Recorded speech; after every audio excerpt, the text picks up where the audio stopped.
The Love Affair event is on at Whole Foods Market with deals on delicious desires through February 14th. The floral department's in full bloom, so look for savings on double dozen bunches of roses. In the meat and seafood departments, save on animal welfare certified New York strip steaks and sustainable wild-caught lobster tails to make the night sizzle. Gifts from the wellness and beauty department are always a nice touch. And you have to grab those chocolate-dipped strawberries. Make Whole Foods Market your Valentine's Day destination. Introducing Royal Caribbean's newest ship, Icon of the Seas, the ultimate family vacation. The ultimate 6 slides, 8 neighborhoods, 0 compromise vacation. The ultimate never done that, can't wait to do it vacation. The ultimate chillin' by a different pool every day of the week vacation. This is the Icon of Vacations. Icon of the Seas, arriving in 2024. Book today. Come seek the Royal Caribbean. Ships Registry, Bahamas. It's another Q&A edition of Optimal Health Daily, episode 2444, and I'm Dr. Neil, your host of the show. Hey there, welcome back to another special Friday edition of Optimal Health Daily, where I answer your questions. On the other days, I read health and fitness blogs to you, kind of like an ongoing audiobook. Now, once a month, usually on the first Q&A episode of the month, I like to share a little bit about my background and my credentials. I only do this so you can better understand where my perspectives come from, and given this is the first Q&A of the month, it's time I share this with you. Now, while I've always been obsessed with Batman, I wasn't always interested in nutrition, exercise, health, and wellness. Basically, all the stuff I talk about on this podcast, I really wasn't interested in until later in life. Being diagnosed with a chronic disease at the age of 19 definitely changed my life's purpose. It was then I decided to focus my attention on helping others so that no one else had to experience a chronic disease diagnosis like I did. But in order to do that, I wanted to be sure I had some credibility. This isn't meant to be a humble brag, but instead gain your trust. I received both my master's and doctoral degrees in public health, and to make sure I covered all of my bases, I also became a registered dietitian nutritionist, a certified health education specialist, and a certified exercise physiologist through the American College of Sports Medicine. I've been teaching in higher education for over 15 years now, and I'm currently faculty within the California State University system. I have published peer-reviewed studies. I've presented at national and international conferences. I've been interviewed by over 70 different media outlets for my expertise on basically all these things I discuss on this podcast. So all of this to say that when I provide my commentary after each episode and answer the questions you send in, I hope you feel as though it's coming from a place of truth. My only intention is to help you feel your best. All right, let's finally hear today's question and start optimizing your life. Today's question came via email. Manny writes, "Hello, Dr. Neil. I'm a huge fan of the Optimal Health Daily podcast. Thank you for all that you do to keep us informed. I have a question regarding high-intensity interval training and bootcamp-style workouts. Can you share with us any data on whether or not these types of workouts are beneficial for muscle building or weight loss? I've heard mixed things about these styles of workouts. There are some that simply love high-intensity interval training style workouts because they're efficient and effective for muscle building and weight loss.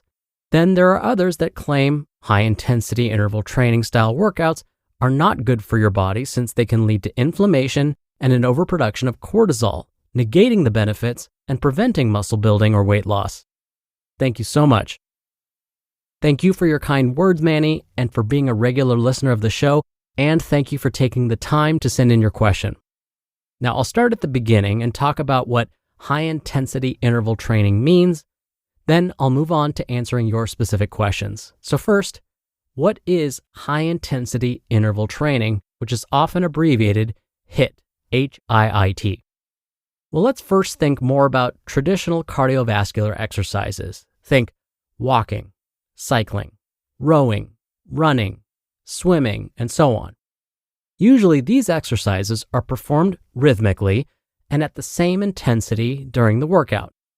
For example, many of us will walk or run at the same pace for the entire workout. Like, we might set the treadmill to 3.5 miles per hour and keep that speed for 30 minutes, and then we're done.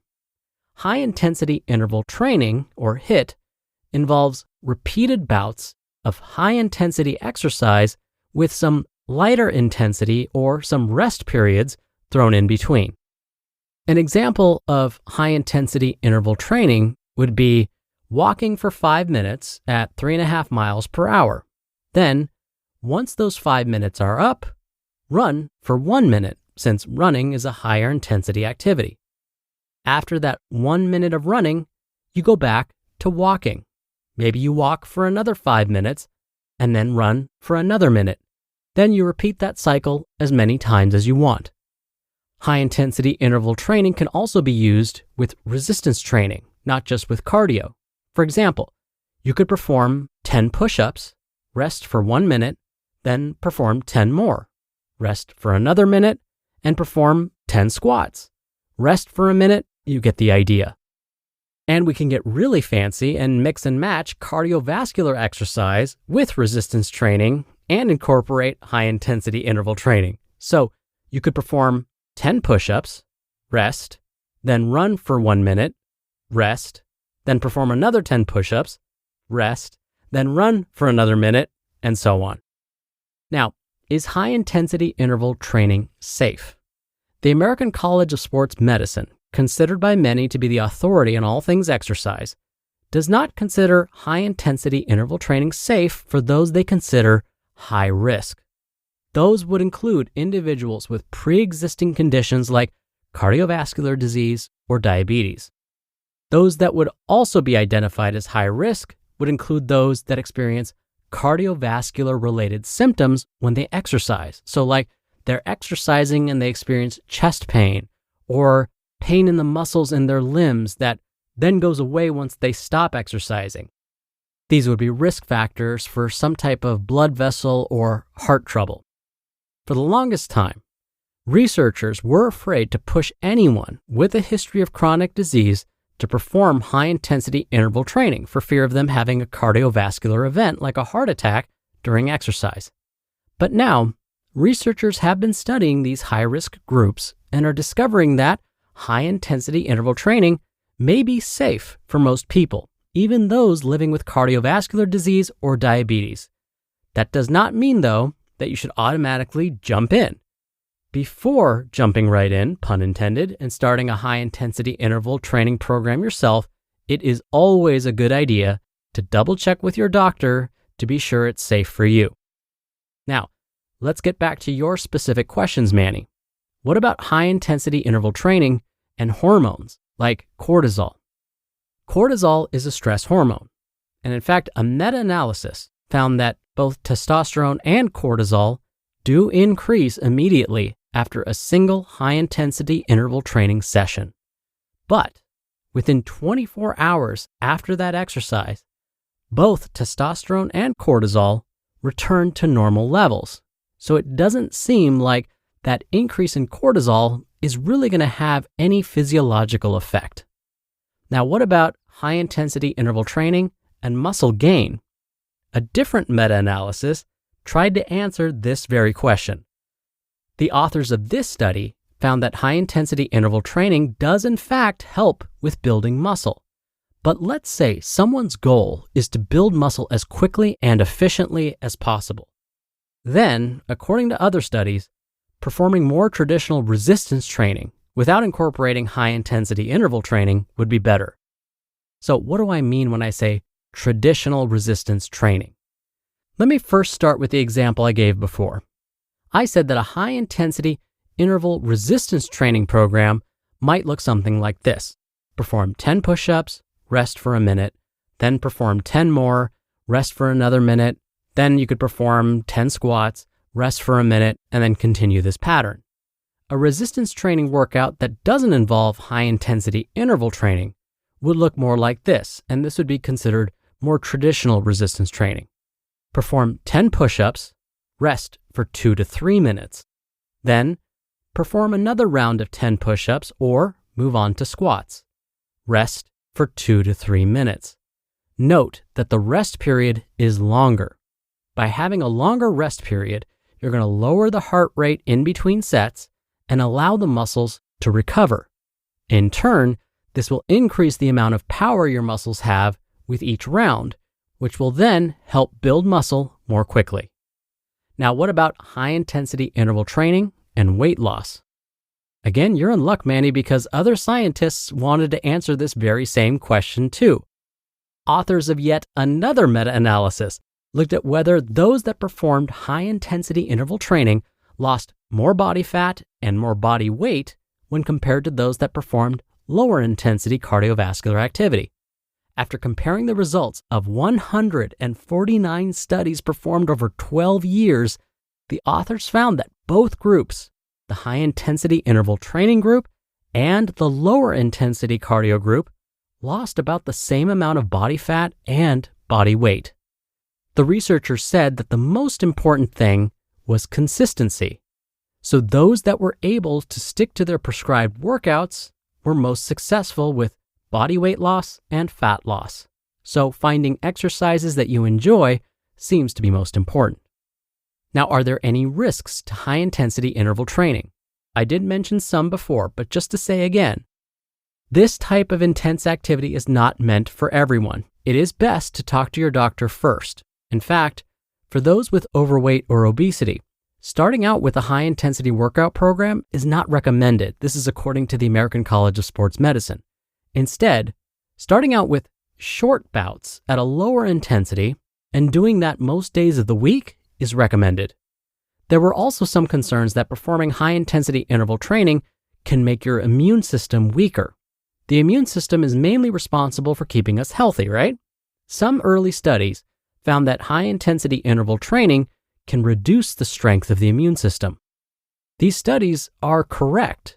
This does happen, but this decrease in the strength of the immune system is temporary. Other more recent studies have found that the immune system bounces back pretty quickly. And in fact, performing high-intensity interval training regularly can make the immune system stronger over time. All right, so what's the bottom line? Where does this leave us? Basically, high-intensity interval training can help build muscle and help with weight loss. But the most important thing is staying consistent. You have to stay consistent with your activity, whether it's high intensity or not. Also, high-intensity interval training does not seem to lead to more cortisol production over time. Instead, it may make the immune system stronger over time. We're driven by the search for better. When it comes to hiring, the best way to search for a candidate isn't to search at all. Don't search, match with Indeed. Indeed is your matching and hiring platform with over 350 million global monthly visitors and a matching engine that helps you find quality candidates fast. Ditch the busy work. Use Indeed for scheduling, screening, and messaging. 93% of employers agree Indeed delivers the highest quality matches compared to other job sites. One of the things I love about Indeed is that it filters out incompatible applicants. So when you're hiring, the process is much faster, and you only have to consider applicants that are already likely to be a great fit. And listeners of this show will get a $75 sponsored job credit to get your jobs more visibility at Indeed.com/health. Just go to Indeed.com/health right now and support our show by saying you heard about Indeed on this podcast. Indeed.com/health. Terms and conditions apply. Need to hire? You need Indeed. The Love Affair event is on at Whole Foods Market with deals on delicious desires through February 14th. The floral department's in full bloom, so look for savings on double dozen bunches of roses. In the meat and seafood departments, save on animal welfare certified New York strip steaks and sustainable wild-caught lobster tails to make the night sizzle. Gifts from the wellness and beauty department are always a nice touch. And you have to grab those chocolate-dipped strawberries. Make Whole Foods Market your Valentine's Day destination.